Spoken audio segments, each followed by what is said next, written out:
Bij hiestehouderij VDL Stud in Beers kun je er net aan ontkomen. Harren hiest Sirocco Blue doch mooi aan de Olympische Spelen.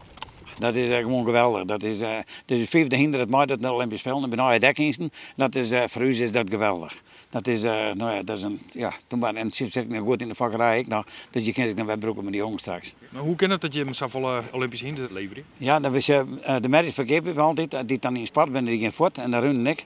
Maar die dan een hiest en een goede dekhienst die bloot. En die daar willen we eigenlijk volle mogelijk reclameinformatie dat ze het kennen, dat de wereld zien kennen, dat ze goed zijn. Want ben ik de hele wereld door mijn handel en ze maar dat altijd een beetje terug in. En prijzen helpen daarbij natuurlijk goed.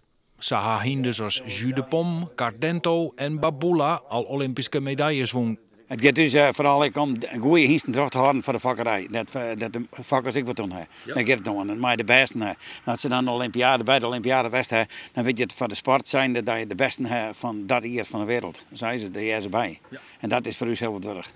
VDL is een grote speler op de Europese merk. En er binnen uitbreidingsplannen.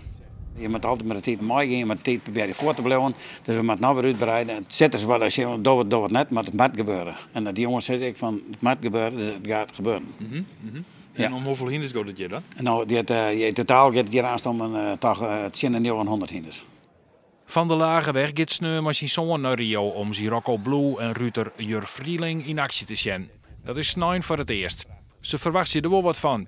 Ja, er binnen een match in komst, maar dat mij een beetje geluk met mij hè, maar het team ik mooi hè.